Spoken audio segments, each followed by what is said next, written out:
खुलुमबाय गोजोन फुंबिलिनि गासिबो बड'लेण्ड बुब्लिनि अनसायगिरिफोरखौ बरायग्रोबाय दिनै 14 सेप्तेम्बर बृहस्पतिबारनि फानजामुथिखौ फरायथिनो लादों अंकिलिखां ब्रह्मआ फानजामुथिनि गिबियाव दं मेष राशि दिनै नोंथांनि साना मोजां जानाय नङा खेला दुला गेलेनायाव दिनै नोंथाङा जेनगोन नोंथांनि साननायफ्रा दिनै मोनसेबो जाफुंनो हानाय नङा वृष राशि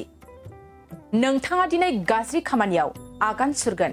नोंथांनि गाज्रि खामानिखौ लानानै नोंथांनि बिमानि गोसोआव दुखु जागोन मिथुन राशि नोंथांनि दिनैनि साना मोजां साननाय हनायफ्रा दिनै जाफुंसारगोन आनजाद होदोंब्ला आनजादनि फिथाइखौ मोजां मोनगोन कर्कट राशि बेफार फालांगियाव नोंथाङा दिनै मुलाम्फा जानाय नङा गासैबो खामानियावनो नोंथाङा दिनै लस जागोन न'खरनिफ्राय धोन सम्पति खहा जागोन सिंह राशि नोंथाङा दिनै खामानियाव आवगायनो हागोन खेला दुला गेलेयोब्ला जै जागोन नोंथांनि दिनैनि साना मोजां कन्या राशि दिनै नोंथांनि साना बारा मोजां जानाय नङा न'खरनि मुवा बेसाद खहा जागोन दिनै नोंथाङा सांग्रां जानाया मोजां तुला राशि दिनै नोंथांनि न'खराव रंजानाय फैगोन न'खरनि गासिबो बिगोमाफोरनि गेजेराव अनलायनाया बांगोन दिनै नोंथांनि साना मोजां वृश्चिक राशि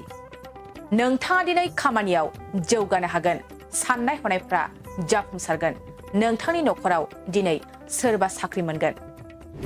धनु राशि नोंथांनि न'खराव दिनै दावराव दावसि जागोन बिसि फिसायनि गेजेराव नांलायनाय जागोन सोमोन्दो गावस्रानो हागौ मकर राशि गोसोआव गोबां साननाय हनाय सोमजिगोन साननाय हनायजों खामानिफोरखौ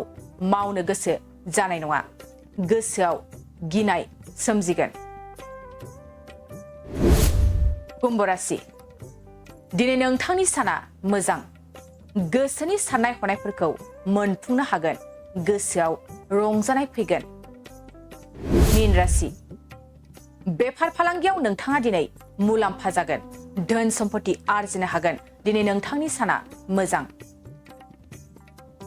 दिनै सानसेनि राशि फरायथिनायाबो एसेनोसै आसा खालामो नोंथांनि दिनैनि साना मोजाङै मोजां थांगोन बेखौ बड'लेण्ड बुब्लि न'खरनिफ्राय मिजिंथिबाय गोजोन्थों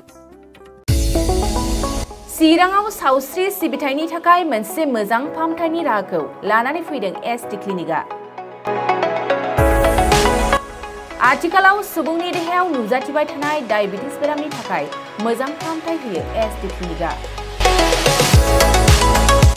चिरां जिल्लानि एसबिआइ काजलगाव ब्रान्चनि लांगोनायाव फसंनाय एसटि क्लिनिकआव डायबिटिस बेरामनि अनगायैबो फाहामथाय होबावगोन लिभारनि जेंना आरो माखासे सरासनस्रा बेमारफोर बे एसटि क्लिनिकआव डायबिटिस बेरामनि फाहामथायखौ होगोन जर'खा फाहामगिरि डक्टर समिक देबा नोंथांमोना फुं आरो मोनाबिलि समावबो बे क्लिनिकआव फाहामथाय लानो हागोन डक्टर लेबरेटरि मुलि इसिजि सिबिथायनि खाबुफोरखौ बे एसटि क्लिनिकआव मोनजोबगोन जुदि एसटि क्लिनिकआव रायजो राजाफ्रा गाव गावनि देहायारि जेंनाखौ फाहामथाय लानोबा नैबे मबाइल नम्बर 7002293924 एबा 9954687226 आव थोंजों मुं थिसननो हागोन